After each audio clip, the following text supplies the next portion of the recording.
Bugün bütün konuşmalarımızı ülfet kelimesinin üzerine inşa edeceğiz. O yüzden ülfetin ne demek olduğunu bilmemiz lazım. Önce ufak bir mana vereceğim bilelim diye ama bu manayı bugün kullanmayacağız. Ülfet, enis olmak, yakın olmak, dost olmak demektir. Ülfet ve ünsiyet hali diye geçer. Mesela iki kişi birbirine kan alıp verdiğinde o kanların uyuşması bir ülfet halidir, yakınlık halidir. Veyahut birisine organ nakli yapsan o organı vücudun kabul etmesi ülfet halidir. Ülfet bu manada yakınlık, kabul etmek gibi anlamlar içerir. Ama bugün bu anlamı konuşmayacağız. Bugün üzerine manalar inşa edeceğimiz anlamı şu. Ülfet, alışkanlıktan dolayı bir şeyin nefsül emrini, hakikatini yani aslını görememek, bilememek demektir. Birinde ülfet olursa yani alışkanlık hastalığı olursa ona kullandığınız kelimeler artık onda enerjisini yitirir. Yıllar önce beraber yan yana yola çıktığınız birisi, bir dava arkadaşınız, muhabbet ettiğiniz akrabanız veyahut aynı mana için evlendiğiniz eşiniz namaz, iman gibi kelimeleri duyduğunda kalbinde çiçekler açarken bir süre sonra bu kelimeler onu asla harekete geçirmez. Namaz kelimesi onu harekete geçirmeye yetmez. İman kelimesi, Kur'an kelimesi onun okumasına, kendini geliştirmesine ve amel etmesine artık işe yaramaz. Siz de şaşırır uzaktan bakarsınız. Yahu biz bununla yıllar önce bu kelimelerin üzerinden sonsuzluğu inşa etmeye çalışıyorduk. Şimdi ne oldu da acaba bu kelimeler enerjisi onu harekete geçirmiyor dediğinizde alacağınız cevap ülfet oldu. Yani o kelimeler alışkanlıktan dolayı onda anlamını, manasını tamamen yitirdi. İşte buna ülfet hastalığı deniyor ve maalesef ne kadar lanet bir hastalık olduğunu birazdan anlayacaksınız. Şok olacaksınız. Ülfet, zatında mükemmel olan bir şeyi sıradan görmek demektir. Yani ne demek biliyor musunuz bak? En basit tabirini de konuşalım. Bakar kör demektir. Onlar bakar ama görmezler diyor. Basar masnuatı görüp basir saniyini görmezse pek çirkin düşer diyor. Yani zatında mükemmel bir şey var ama bunu görmüyorsun. Sıradan kabul ediyor. Üstad Hazretleri diyor ki kan ve fışkı ortasında beyaz, safi, temiz bir süt göndermek. Şimdi bir koyun düşünün. O mübarek süt, o mükemmel süt. Her şeyimiz yani bir köylünün geçimidir. Satar parasını kazanır, tereyağını yapar, yer, sütünü yapar, oturur yer. Değil mi? O süt kesilir, peynirini de ondan çıkarır, her şeyini yapar. Şimdi bu koyunun sütü akıllara zarar bir mesele ya. Kan ile fışkı, fışkı ne demek? Pislik demek değil mi? Kan ile fışkının içerisinde bembeyaz, taptaze bir süt geliyor. O koyun bile ne verdiğinin farkında değil. Şimdi böyle bir mesele bizde sıradanlaşıyorsa, yani koyun gördüğümüzde ulan bu süt mü daha güzel, bu mu daha çok para eder deyip de koyunun süt verdiğine şaşırmıyorsak artık. Hatta ve hatta devam edelim. O sütün olması için Allah eşyanın mahiyetini değiştiriyor. Ne demek bu? Buradan ot giriyor, buradan süt çıkıyor. Ot ne oluyor? Süt oluyor. Ne makinesi diyorduk ona? Değişim makinesi? İstihale makinesi. Dönüştürüyor mu dönüştürüyor? Allah eşyanın mahiyetini değiştiriyor bak. Şimdi bunlar bize artık şaşırtıcılık yerini yitirdiyse ki maalesef şu derste söylediğimizde bile şaşıramıyoruz. Niye biliyor musunuz? Geçmişimiz çok yıpranmış. Süte verdiğimiz değer, anlam o kadar çok maddilik içeriyor ki o eşyanın arkasındaki esma-i ilahiyi göremez oluyoruz. O yüzden bu kadar fazla ders yapıp ülfet perdesini yırtmak zorundayız. Elmas uçlu dersler ancak taşlaşmış kalplerimizi o taşları kırıp eski haline döndürebilir. Şimdi her gün güneş doğuyor öyle değil mi? Ve güneşin doğması bizim için hiçbir anlam ifade etmiyor. İnanın bana. Ancak saatini ayarlıyorsun. Hadi biraz da mütedeyinsen sabah namazı girdi mi diye bakıyorsun. Akşam namazı girdi mi diye bakıyorsun. Ama dünyanın 1.300.000 kat büyüklüğündeki bir lamba direksiz bir şekilde semaya asılmışken bu seni hiç hayrete sürüklemiyor. Peki başka bir sual edeyim. Güneş günlük doğma periyotlarında ve batma periyotlarında davranmasaydı da 50 yılda bir doğsaydı ne olurdu? O doğuşunu izlemek için kamplar yapardık. Bütün gazetelerin tek ana manşeti bugün güneş doğacak olurdu. Öyle olmuyor mu? Güneş tutulması olduğunda ne oluyor? Herkes onu izlemeye koyuluyor. Ay tutulması olduğunda ne oluyor? Herkes onu izlemeye koyuluyor. İşte Allah Azze ve Celle bizde alışkanlık ve ülfet olmuş manaları kırmak için çok ince müdahalelerde bulunuyor. Bunu birazdan ne olduğunu söyleyeceğim. Üstad Hazretleri diyor ki sathi nazar zulümattır diyor. Sathi nazar ne demek? Sığ bakmak demek. Üstün körü bakmak demek. Şimdi birisi şuradaki kolona bakar. Birkaç tane tuğla, birkaç tane beton, birkaç tane demir der. Ya öyle olur mu? Bu kolon demek binanın ayakta kalması demek ve bunun için nice mühendisler çalışıyor demek. Bir insan buna baksa ya işte bu da beton yık şuradan dese ne olur? Zulüm olur. Neden? Sathi nazar. Sığ bir bakış zulümattır. Sahabe efendilerimiz döneminde onların en çok karşılaştığı şeyler nelerdir? Şöyle bir düşünelim. Var mı fikri olan? En çok günlük hayatta gördükleri nedir? Deve var. Deve. Çok güzel. Devedir. Çöldür. Çok güzel. Bir de gece vakti yıldızdır. Aydır, güneştir. Şimdi sahabe efendilerimiz bunu o kadar çok görüyor ki Kur'an bunlar ülfet olmasın diye ayetlerinde o kadar çok bunlardan bahseder ki. Devenin ibret vericiliğinden bahseder. Çölden bahseder. Yıldızdan bahseder. Semadan bahseder. Güneşten, aydan bahseder. Sizce Kur'an bir ulvi gayesi olmasaydı bu kelimata dokunur muydu? Dokunmazdı. Peki dokunma sebebi ne? Bunlar ülfet ve alışkanlık olmasın. Bunların zatındaki harikalığı görünsün ki esma-i ilahi bilinsin. İnsanlara çöl ortamında en sıradan gelen şeyleri bile Kur'an bol ve sık bir şekilde zikrediyor ki hayır onlar sizde alışkanlık olmasın. Onların her birisi Rabbinizin ayetlerindendir, delillerindendir ve çok şaşırtıcı mucizelerindendir. Peki bizi ülfet hastalığında bekleyen tehlike var mı? Hani semaya gittik, yıldızlara gittik. Var. Nedir? Ben bu dersi biliyorum ki. Bu da bizi bekleyen tehlikedir. Çünkü aklın bilse bile kalbinin bu hakikatlere daimi bir şekilde ihtiyacı vardır ve aklın burada seni aldatır, kullanır. O yüzden etrafta duyarsınız. Birden 4. söz okunur. Namaz bahsi bunu bilmiyor muyuz? Başka bir şey oku denildiği an ne demektir bu? O mesele kalbinde ülfet olmuş bir hastalık olmuş demektir. Zikrettiğimiz derslerde mutlaka benim anlatım noktalarında eksik ve kusuratım çoktur. Eyvallah. Dersin hakikat kısmı sıradanlaşıyorsa sizde hastalık vardır. Bilginiz olsun. Çünkü nihayetinde ayet, hadis ve Risale-i Nur'dan bahisler okuduğumuzdan dolayı o kısmının ülfet olmaması bizim için elzemdir. Ve bunun için de Üstad Hazretleri, yahu üstadım sürekli duyduğumuz hakikatler ihtiyarlık zamanı bize nasıl ülfet olmayacak diye sorduğumuzda bize şöyle bir cevap verecektir. Nazlanan ve istina gösteren nazeninlerin mehirleri dikkattir. Mehir ne demek mehir? Bir gelini evinden çıkarmak için ödenilen bedel ne oluyor? Mehirdir. Benimle evlenirsen şu mehri sana vereceğim. Şimdi burada da diyor ki nazlanan manalar vardır. Yok mu sizin hayatınızda? Mesela şunat kelimesini yıllarca duymuşuzdur belki.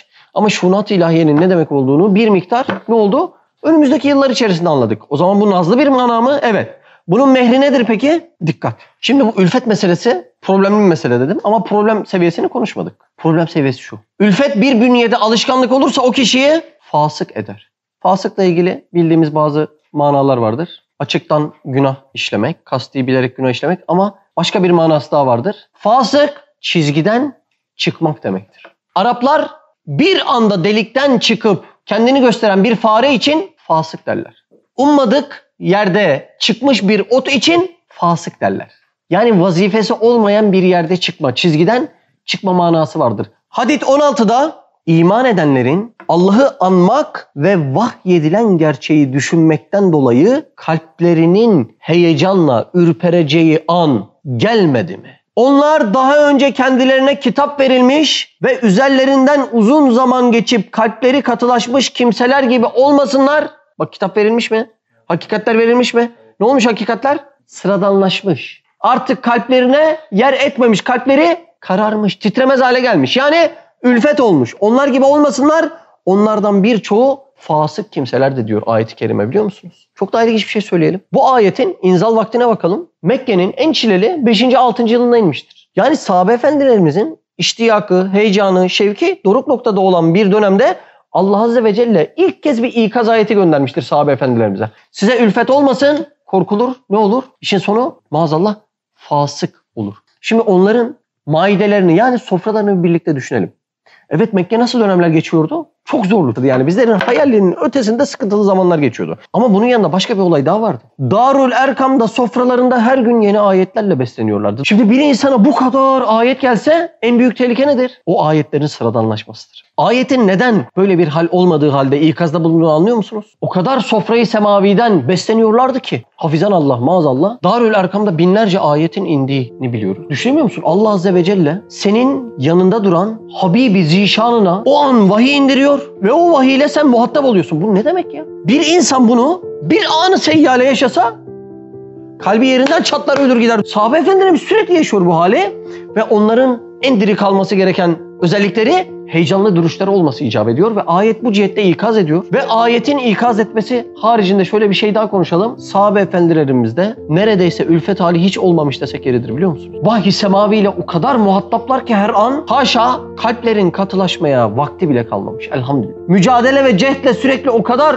hemhal olmuşlar ki köşede durup da bunlar sıradanlaşan manalar oldu demeye vakitleri kalmamış, haşa. Bizim derdimizi anladınız mı? Köşede boş oturmak bizim en büyük derdimiz olacak. Hazreti Bilal'i alıyorlar kızgın çöl sıcağında. Kendi ağırlığının üstünde kızgın taşları üzerine koyuyorlar. Ve ondan tek bir istedikleri var. İsteyen kim bu arada? Ümeyye bin Halef. Onu da Bedir Savaşı'nda öldürecek inşallah Hazreti Bilal. Ümeyye bin Halef herkese ibret olsun diye alıyor. Çölün ortasında kızgın çöle yatırıp kızgın taşları, kendi ağırlığından daha ağır taşları üzerinde çöktürürken söyle işte, haydi söyle. Lat, Menat, Uzza içinde ben onlara döndüm de bitsin bu işkence diyor. Ağzından tek kelime. Ehad, ehad diyor. O halde bile dönmüyor. Onun bu dipdiri heyecanının tek bir sebebi var. Ülfet hastalığından uzak olması. Onların dediğine dönmediği gibi bir de ne diyor biliyor musunuz? İnsan bir kez döner diyor. Bir kez.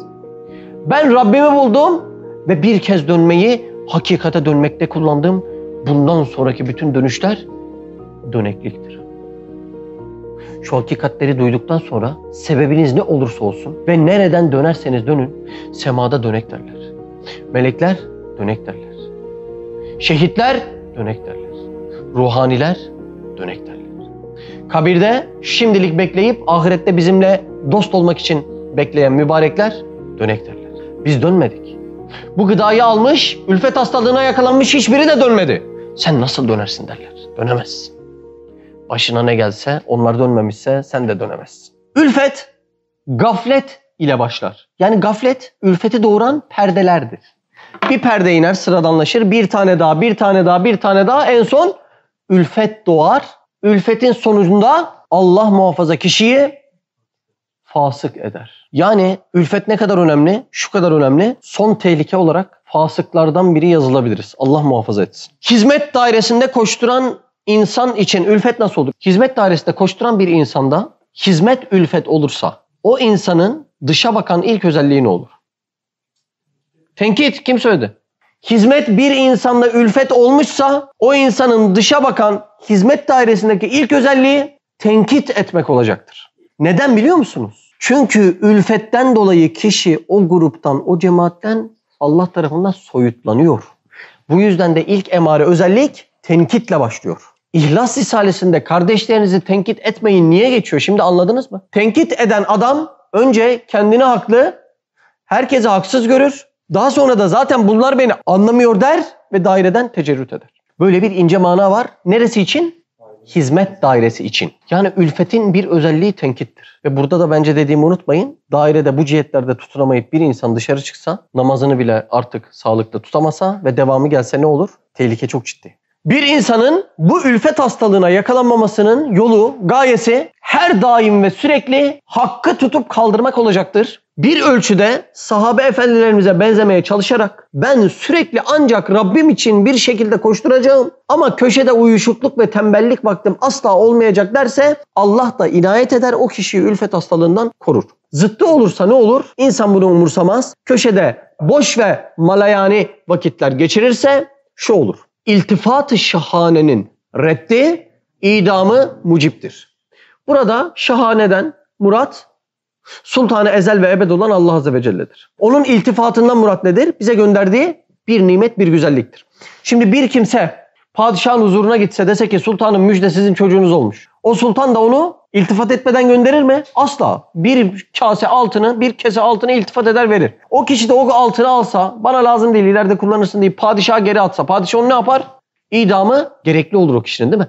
Allah bize bu hakkın kapısını açsa, buyurun daha çok puan toplayın, daha çok sevap toplayın, rızamı daha çok elde edin dese, biz de bunları göremeyip lazım değil ya Rab sende kalsın deyip kapıyı kapatsak bizim de idamımız mucip olur. O yüzden bilmemiz lazım. Ülfet neleri doğuruyor bakın. Bir insan önüne gelen o nimetleri, o fırsatları ülfet telakki eder. Aman yapacak birisi zaten çıkar deyip sıradanlaşır. Onların Allah'a yaklaştırmaya bir vesile olduğunu anlamazsa bunun sonunda ne olur? Hak'tan uzaklaşır. Allahu alem kapılar kapanır.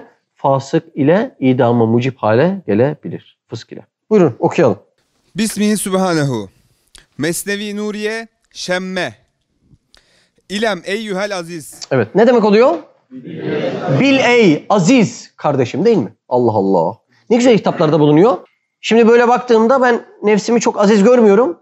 Demek üstadın burada iki muradı var. Birisi aziz diye diye aziz olasın. İkincisi aziz olmazsan kardeş olamayacağız. Çünkü bu vasıflar mektubun başında yer ediyorsa demek bu vasıflara sahip kişiler için yazılmıştır. Mesela siz birisine mektup gönderseniz başına işte neyle başlıyordu? Sevgili bilmem nenin müdürü desem mesela. Bu o müdüre hitaben yazılmış demektir. Burada da aziz bir vasfa bir hitaben yazılmışsa ben o azizliği muhafaza edemezsem eğer bu mektuplarla aram açılacak ve bana hitap etmeyecek demek. İnsanları fikren dalalete atan sebeplerden biri... Şimdi dalalet ne demek? Sapmış, yani düşünmemesi gereken bir şeyi düşünüyor. Zulümat ne demek? O kalbin karanlıkta kalmış, küfrün içine batmış demek. Dalalet fikridir, zulümat kalbidir. Bunlar birbiriyle kopuk işler midir? Hayır, hayır. Dalalete düşe düşe fikren kalben bir zulümat doğurur. Bunun yanında kişide cahillik ve inat da varsa, üzülerek söylüyorum, o kişiye felç diyebilirsiniz. Şimdi benim yakınlarımdan ilgilendiğim birisi var yani sürekli okuma takip, Kur'an takip yani ama artık ömrüm tükendi derler yani. O kadar uzun bir süreç. Her seferinde söz verilip her seferinde sözler yıkılıyor ve her yıkılmanın üzerine sürekli yeni bir bahane. Şimdi bu iş bu şekilde devam ettiğinde, cehalet ve inatla devam ettiğinde ve tevillerle devam ettiğinde bu işin sonunun fasık mesleğine gitmeme ihtimali çok zor gözüküyor. Biz yine nefesimiz yettiğince hem nefsimize hem başkalarının nefsine hitaben yardımcı olmaya çalışacağız. Önce kendi nefsimize tabii ki. Ama bir yerde cehalet ve inat giriyorsa ülfetin en yakın dostlarıdır. Bilginiz olsun. Hele inat. Sürekli tevilde inat. Ya böyle bir iş vardı görmüyor musun? Ya bu vardı bu ne kadar zor görmüyor musun? Ya bu vardı bunu da mı bilmiyorsun? Sürekli teville inat. Sahabelerde hiç görülmemiş bir ahlak biliyor musunuz? O kadar açık sözlü konuşan sahabe efendilerimizde ayet ve hadise karşı bir cümle yok. Bir kelime var. Ne biliyor musunuz? Lebbeyk. Veyahut saddaktı.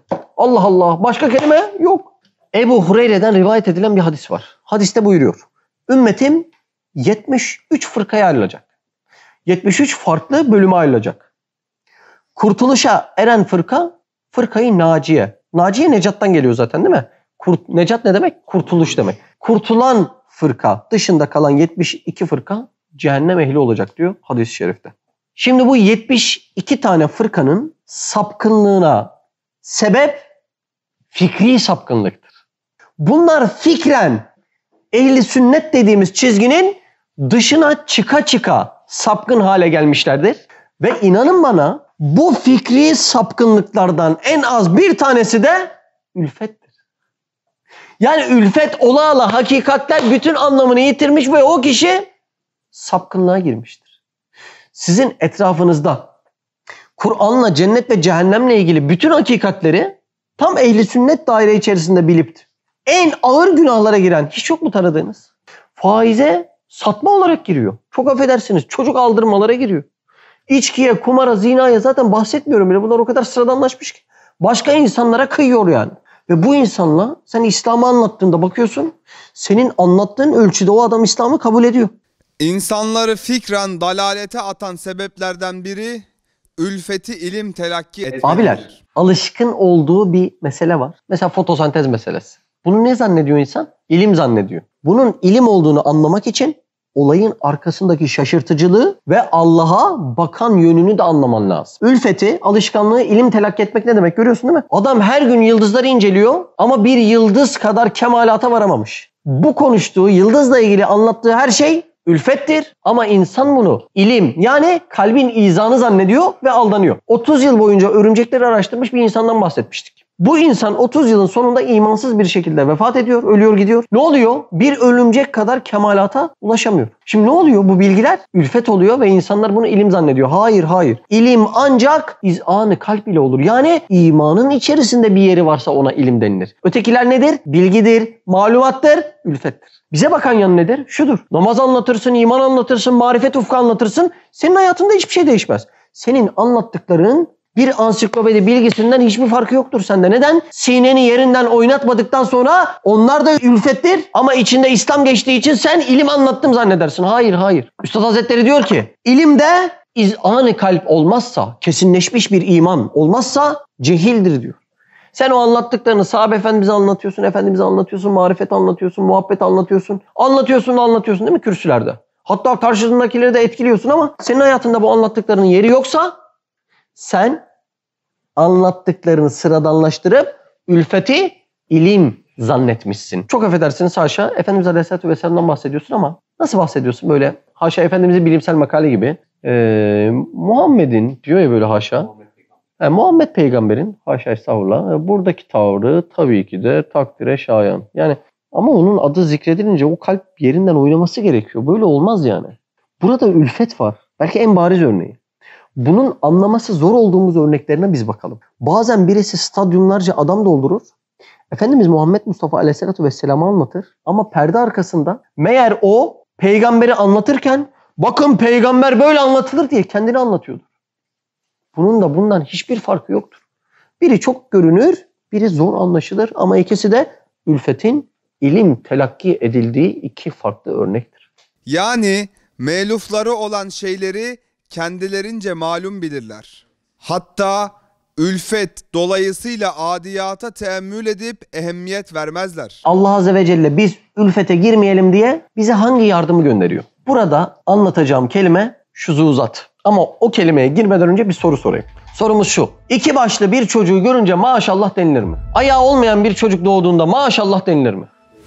Gözleri görmeyen bir bebek dünyaya geldiğinde maşallah denilir mi? İki kafalı bir yılanı görsen maşallah denilir mi? Tek böbreği olmayan bir insanı görsen o bir böbreği için maşallah denilir mi? Şimdi önce şunu sormamız lazım. İki başlı bir çocuk mu mucize? Tek başlı bir çocuk mu mucize? İkisi de mucize. Yani bunların birbirinden inanın bir farkı yok. Yani bu fark ne biliyor musun? Tek başlı çocuğu sürekli görüyorsun. Ülfet olmuş. İki başlı çocuğu nadiren görüyorsun. Aa deyip şaşırıyorsun. Yani biri ülfet, öbürü ilk kez gördüğün bir şey. Ülfet olmamış. İşte Allah Azze ve Celle sürekli tek başlı çocuk olsaydı eğer sen onun farkına varmayacaktın diye kanun dışı bir müdahalede bulunuyor ve çift başlı bir çocuk yaratıyor. Biz kanunun dışına çıkmasına şuzuzat diyoruz. Etrafınızda babasız doğan birisi var mı? Yok. Ama bizim öyle bildiğimiz bir peygamber var. Hazreti İsa. Hazreti İsa'nın babasız doğması kanunların dışında bir tavır olduğundan buna şuzuzat deniyor. Hazreti İbrahim'in ateşte yanmaması kanunun ve namusun dışında, namus kanun demektir biliyorsunuz değil mi? Hazreti İbrahim'in ateşte yanmaması kanunun yani namusun dışında bir tavır olduğu için buna şuzuzat denir. Şuzuzattan murat şudur. Biz şuzuzat ile Allah'ın meşiyetini yani dilemesini, dilediği gibi yaratmasını anlarız. Hatta o meşiyete, dilemesine biz maşallah deriz. Maşallah nereden geliyor? Meşiyetten, onun dilemesinden görüp söyleriz ve deriz ki maşallah ne güzel dilemiş de ne güzel yaratmış deriz. O yüzden onun dileyip yarattığı her şey bir mucize olduğundan her birisine maşallah denilir. Her çocuk sürekli sağlıklı doğsaydı, hiçbir farklılık yok ve o çocuk ömrünün sonuna kadar da hiç hasta olmuyor. Her çocuk böyle doğuyor. Tırnağı bile kanamıyor. Anne ve babalar Allah'ım ne olur bize düzgün sağlıklı çocuk ver diye dua eder miydi? Etmezdi. Etmese ne olurdu? Dua ve şükür kapısı komple kapanırdı. Yani Allah Azze ve Celle bizim olaylara alışan standart bir hayat sürmemizi istemiyor. Neden istemiyor? Olaylara alışsak, standart bir hayat sürsek hiçbir şey talep etmezdik. Hiçbir şey talep etmediğimizde Allah Azze ve Celle ile bir ilişkimiz olmazdı. Şimdi güneşin doğması için dua eden çok nadir bir iki ehli kamil insan anca vardır. Ama standartlarda var mı? Yoktur. Allah'ım ne olur güneşi doğur. Ama Allah'ım ne olur yarınki ödemelerimi kolaylaştır diye kaç kişi dua ediyor? Üniversite öğrencisi bile ediyor. Allah'ım kurban olayım yarın poğaça alabileyim diye. Var mı etmeyen? Etmeyen yok. Neden? Çünkü güneşin doğma ve batma zamanı belliyken sana para gelme zamanı belli değil. O yüzden ne oluyor? Belli olmayan şeyleri yani hakikatte belli ama zahirde, görünürde ansızın tesadüflere bağlı gibi gözüken şeyler senin duanı, şükrünü ve Allah'la irtibatını arttırıyor. Hastalanmadan şükreden kaç kişi var tanıdığınız? Çok zor değil mi? Hatırlar mısınız bu diz ameliyatı geçirdim. 1,5 ay topal bir şekilde yürüdüm. Adım atmaya başladığımda sürekli içeride ya bu yürümek ne güzelmiş ya. Bugün de farklı bir şey yaptım yürüdüm falan diyordum. Gerçekten o lezzeti de alıyordum. Ayağım var yürüyorsun. 15 gün şöyle bir koltukları hapis kalınca insan anlıyor ya Allah Allah benim diz kapağım çalışıyor. Bu nasıl bir nimet diyor yani. İnanın ne zaman elim diz kapağıma gitse öyle ya da böyle kalbimden bir şükür çıkıyor. Neyle bildim bunu? Allah farklı bir hal yarattı, standardı bozdu. Bozunca dedim ki benim diz kapağım varmış. Benim ayağım varmış dedim elhamdülillah. Allah Azze ve Celle'nin bir şeyleri farklı yaratmasında, çift başlı bir bebek yaratmasında, ne diyorduk bunların hepsine? Şuzuzat kanunları yaratmasında bir murat bu farklılık ile bizim ayılmamız, intibaha gelmemizdir. Bu yüzden bazen çift başlı bir bebek, bazen bir deprem, bazen bir mikrop, bazen bir salgın, bazen trafikte beklemediğin bir adamdan birden sana bir hırçınlık hepsini yaratabilir. Bu şekilde seni intibaha getirmek ister. Bir de başka bir mesaj verir. Şunu verir. Ben faili muhtarım. Yani ben kanunlara tabi değilim. Kanunlar bana tabidir. Bakın istediğim gibi değiştirebilirimin mesajını verip kendisini tanıttırmak ister. Evet. Halbuki ülfetlerinden dolayı malum zannettikleri o adi şeyler birer harika ve birer mucize-i kudret oldukları halde ülfet saikasıyla onları teemmüle, dikkate almıyorlar.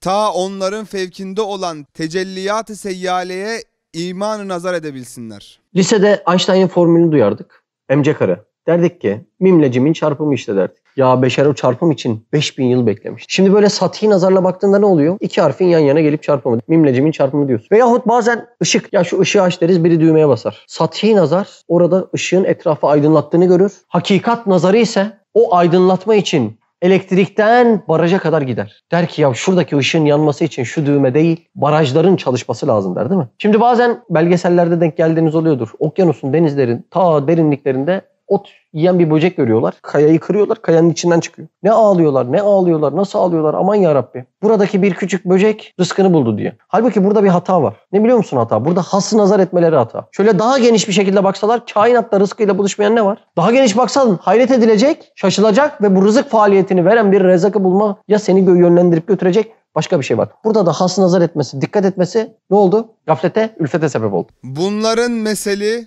deniz kenarında durup denizin içerisindeki hayvanata ve sair garip halatına bakmayarak yalnız rüzgarla husule gelen dalgalara ve şemsin şuatında peyda olan parıltısına dikkat etmekle... Anladınız değil mi? Denizin içerisindeki envai çeşit şeyleri göremiyorlar. Niye göremiyorlar? Dalgaya ülfet etmişler. Hareket eden başka bir şey dikkatini çekmiş. Dalgaya ülfet etmiş, içini görememiş. Eşyaya ülfet etmiş, hakikatini görememiş. Yumurtaya ülfet etmiş, ya bu ne güzel lezzetli 6 gram protein. Tavuğu vereni görememiş. Süte ülfet etmiş, kan ve fışkı arasında göndereni görememiş. İpeye ülfet etmiş, o elsiz ayaksız böceği yaratanı görememiş. Malikül bihar olan Allah'ın azametine delil getiren adamın meseli gibidir. Ülfet nimet olur mu? Olur. Ne zaman olur? Mesela benim kızım öldüğünde belli bir zamandan sonra... Çok güzel. Bir insan evladını kaybetse nasıl bir acıdır? Tahammül bile edilmez değil mi? O acıyı İnsan belki belli bir ölçüde duyar. 3 saat, 5 saat. Daha sonra o acı biraz azalarak devam eder. Ülfet olduğu için. Sen o ilk travma anındaki acıyı bir ay aralıksız duysan aynı kuvvette insan helak olur, perişan olur. Demek ki ülfetin rahmet olduğu yerler var mı? Var. Acıların ülfet olması rahmettir. Bir hastalık olur. İnsan başta şok geçirir. Daha sonra ona da hafif hafif alışır. Ne olur? Ülfet rahmet olur. Bir rahmeti daha var. Ülfetin nimet olduğu bir şey daha var mı? Varmış. Üstad Hazretleri bir yerde bahsediyor. Tesemmüm vesilesiyle. Ne demek istiyor biliyor musun? Kendisini defalarca zehirlemişler. Burada bile rahmeti görmüş. Tesemmüm vesilesiyle nisyan-ı mutlak hastalığının musibeti benim hakkımda, nisyan-ı mutlak ne oluyor? Her şeyi bir unutma. Üstad da bu daimi olmadığı için böyle ifade ediyor. Nisyan-ı mutlak hastalığının musibeti benim hakkımda bir nimet ve merhamet hükmüne ve bazı hakaikin keşfine bir anahtar olduğunu bana çok acımamak için haber veriyorum. Fakat yine duanızı ruhu canımla rica ediyorum diyor. Ben zehirlendiğimde kainata bir nisyan-ı mutlak diyor. Oradan murat ne biliyor musunuz? Bütün kainatta her şeyin ülfet perdesi yırtıldı diyor. Yani güneş doğduğunda bu güneş nasıl doğuyor diye şaşırıyor Üstad Hazretleri. Su içtiğinde su bana uygun bir su nasıl var deyip şaşırıyor. Kainatı, mürekkebatı, bütün zerratı her birini ne oluyor? Duymaya başlıyor. Neyle? Ülfet kırılınca. Bir gün Mevlana Hazretleri kainatı nazar ediyor. Hepsini görüyor, hepsini duyuyor. Birden atomların, gezegenlerin, vücudundaki hücrelerin tamamının harekatını görüyor. Her birisinin dönmesini gördüğünde kendisi de bir Mevlevi gibi onların zikrine uyum sağlayıp dönmeye başlıyor. İşte bizim sema dediğimiz eylem bu şekilde oluyor. Kainatın dönüşünü duyan Mevlana Hazretleri o cezbeye kapılıp kendisi de dönmeye başlıyor. Bir elimi kaldırdım, bir elimi daldırdım diyor değil mi? Allah Allah, ne derin manalar. Bazı zuhuratlar, bir anda size başınıza gelen haller, zahirde kötü görünse de hakikatte Allah'ı, esmasını keşfetmenin anahtarını, miftahını saklar. Bu anahtarlar nerelerde çalışır? Uzlette, inzivada, musibette, meşakkatte çalışır. Belki şu an kimileri yoruldu, bir meşakkat çekiyor ama bu anahtarların çalışma yeri de tam burasıdır. Ülfeti kırmanın iki yolu diyelim. Bir, ilk gün psikolojisi. Yani hakikati her duyduğunda ne diyeceksin Ömer? Ben bu hakikati ilk kez duyuyorum diyeceksin. Kendine öyle hakikati muhatap edeceksin. İki, son gün psikolojisi. Ben bu hakikati duyduktan sonra kabre gideceğim diyeceksin. Bunları tefekkür inanın çok zor. Ah ah. Ülfet kimde olmaz?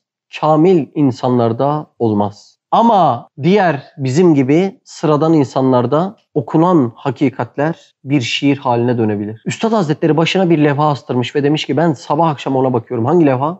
Dost istersen Allah yeter. Yaren istersen Kur'an yeter. Düşman istersen nefis yeter. Diyor ki ben bu levhaya sabah akşam bakarım. Şimdi bu levhayı belki buraya assak kimi şiir gibi okur, kimi o levhanın çerçevesi ne kadar da güzel der. Yine sathi bakar, ülfet ile bakar, hakikatten uzak kalır. Yunus suresi 100. ayet-i kerimede şöyle söylüyor. Allah'ın izni olmadıkça hiç kimsenin inanması mümkün değildir. O akıllarını kullanmayanları, tefekkür ile ülfeti yırtmayanları inkar bataklığında bırakır. Bir hakkımız var. Bu duyduklarımızı ya şiir gibi muamele edeceğiz, ülfet olacak. Ya hakikat gibi muamele edeceğiz, beyin midemizde sindireceğiz tefekkür ile ve kalpteki iman potamızda eriteceğiz. Allah hakikilerden eylesin inşallah. Subhaneke la ilme lena illa ma allamtena inneke entel alimul hakim ve ahiru davana elhamdülillahi rabbil alemin. El Fatiha.